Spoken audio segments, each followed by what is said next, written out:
विधान सभा हलका गुरदासपुर तो भाजपा के उम्मीदवार परमिंदर सिंह गिल के हक में चोण प्रचार करने लई गुरदासपुर के पिंड वाइयां विच केंद्रीय मंत्री गजेंद्र शेखावत पुजे। उन्होंने कहा कि पंजाब की धरती बहादुरां अते सूरबीरां की धरती है, लेकिन शहीदां ने अजिहे पंजाब की कल्पना नहीं की सी जो अज बेरोजगारी अते नशे की दलदल विच फसिया होया है। पंजाब उत्ते माफिया का कब्जा है, इसके जिम्मेवार कांग्रेसी हैं। इसलिए पंजाब के नौजवान जो पूरे देश का ढिड भरते हैं, उन्होंने हुण अपने परिवार का ढिड भरने लई विदेश की धरती उत्ते काम करने लई जाना पै रहा है। अते जो पहला पंजाब मजबूत प्रदेश हुंदा सी, वो अज मजबूर प्रदेश हो गया है। अते पंजाब का मजाक उड़ाउण लई दिल्ली वालों अरविंद केजरीवाल आया है, जो कि एक बरसाती डड्डू है जो सिर्फ इलैक्शन के दिनों में नज़र आता है। उत्थे ही उन्होंने कहा कि देश के प्रधानमंत्री ने जो कि देश उत्ते बुरी नज़र रखते हैं, उन्होंने मुँह तोड़ जवाब दिता है। पहला देश में रोजाना आतंकवादी घटनावां हुंदियां सन, रोजाना ब्लास्ट दी घटनावां हुंदियां सी, लेकिन देश के प्रधानमंत्री नरेंद्र मोदी ने जिवें पुलवामा घटना का मुँह तोड़ जवाब दिता अते अतवाद नूं भी ठल पाई। भारत देश अज सशक्त देश है अते देश की आर्मी नूं अज खुली छूट है। परमिंदर सिंह गिल और जिनके बुलावे पर मैं आज विशेष रूप से यहाँ उपस्थित हूँ। मेरे बहुत सारे कार्यक्रम आज तय थे, लेकिन भाई बघेल सिंह का आग्रह था कि मैंने अपने पिंड में मैंने सानू कार्यक्रम रखा है जी, आपको आना होगा। लेकिन मैं आज एक बात आप सबसे पूछना चाहता हूँ कि आजादी की उस लंबी लड़ाई में पंजाब के इस सूबे से भगत सिंह ने अपनी शहादत दी, हंसते हंसते फांसी के फंदे पर झूल जाना स्वीकार किया। लाला लाजपत राय ने इस आतताई अंग्रेजों के खिलाफ संघर्ष किया, लाठियां खाते हुए अपना बलिदान दे दिया, अपनी कुर्बानी दे दी।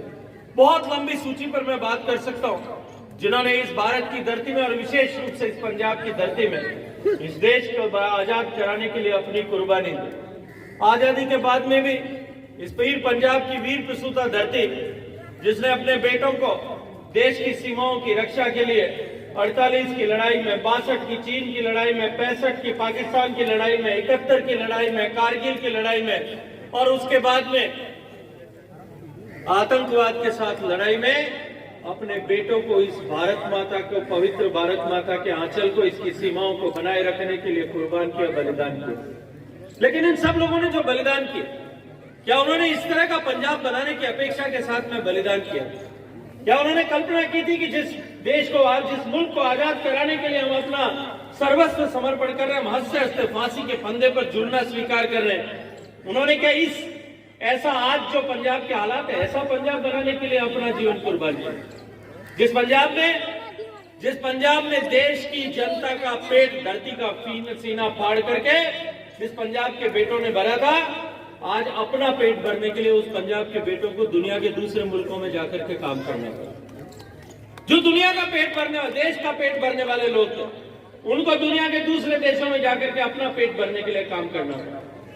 जो सीमाओं की रक्षा करने के लिए वीर पैदा करने वाले थे, आज उनके घरों को, उन माताओं बहनों को, अपने बच्चों को नशे के गिरफ्त से बचाने के लिए काम करना पड़ रहा, प्रयास करना पड़ रहा।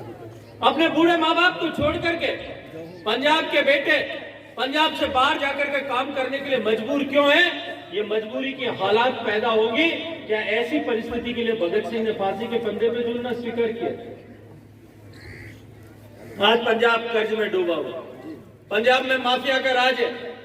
पंजाब में पिछले 20, 15, 20, 25 साल के शासन कालों में, चाहे अकाली की सरकार रही होगी या कांग्रेस की सरकार रही होगी, पंजाब में जिस तरह के हालात बने, उन हालातों के कारण से आज पंजाब, जो एक समय मजबूत प्रदेश था, आज मजबूर प्रदेश हो गया है।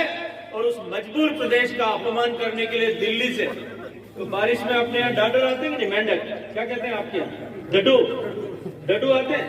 डडू बारिश में आके टर्टर करता है, आम आदमी पार्टी वाले भी बारिश में आके टर्टर करते हैं। 5 साल जब वो समाज में लोगों के बीच नजर नहीं आते, कोरोना की आपदा आई थी, आपको क्या, आपको 5 साल में, उस समय कोरोना की आपदा में 2 साल में कोई आम आदमी पार्टी का आदमी दिखा था?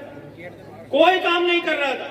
समाज के बीच में अगर कोई काम कर रहा था तो वो भारतीय जनता पार्टी के कार्यकर्ता काम कर रहे हैं। आज अमेरिका के हालात किस तरह से खराब है, जर्मनी के हालात किस तरह से खराब है, हांगकांग ने, चीन ने अपने दरवाजे बंद रखकर रखे, ऑस्ट्रेलिया ने अपने दरवाजे बंद कर रखे, क्योंकि जो तीसरी लहर आई उससे घबराए हुए हैं। और हम सब देख रहे हैं कि आज तीसरी लहर के आ जाने के बाद में भी आज भारत में हम सब लोग सुरक्षित हैं। वो सुरक्षित क्यों है?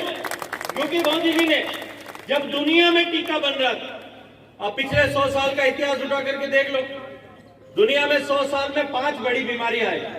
एक टिटनेस की बीमारी आई, एक पोलियो की बीमारी आई, जैपनीज इंसेफ्लाइटिस की बीमारी आई। इन सब बीमारियों के टीके बनाए। हिंदुस्तान में पोलियो का टीका कितने साल बाद में पहुंचा? 54 साल बाद में। अमेरिका में लगना शुरू हुआ, उसके 54 साल बाद में हिंदुस्तान में पहुंचा। जैपनीज इंसेफ्लाइटिस का टीका 17 साल के बाद में पहुंचा। टिटनेस का टीका 75 साल के बाद में पहुंचा। जब मैं कोरोना की आपदा थी, मैं जब चर्चा करता था लोगों से, लोग मुझे पूछते थे कि भाई साहब अब की बार टीका कब आएगा?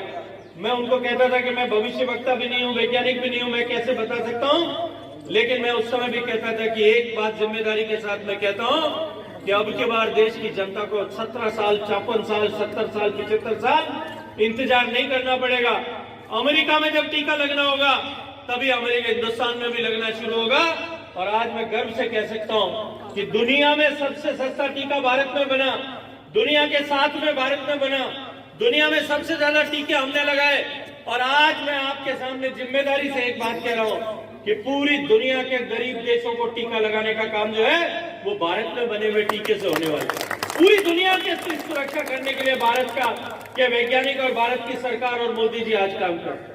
लेकिन आपने एक मजबूत आदमी को प्रधानमंत्री बनाया, देश को मजबूत बनाया। आज देश की तरफ आंख उठा करके देखने की किसी की हिम्मत नहीं हो सकती। पहले रोज आतंकवादी घटनाएं होती थी, जयपुर में बम ब्लास्ट होता था, बेंगलोर में होता था, मुंबई पर हमला होता था, और देश में हैदराबाद में बम ब्लास्ट होता था, संसद पर हमला होता था, अक्षरधाम पर हमला होता था, जम्मू में रघुनाथ मंदिर पर आतंकवादी हमला होता था। हमारी सरकार कहती थी कि अब की बार हम बर्दाश्त नहीं करेंगे, 15 दिन बाद में फिर कहीं न कहीं हमला होता।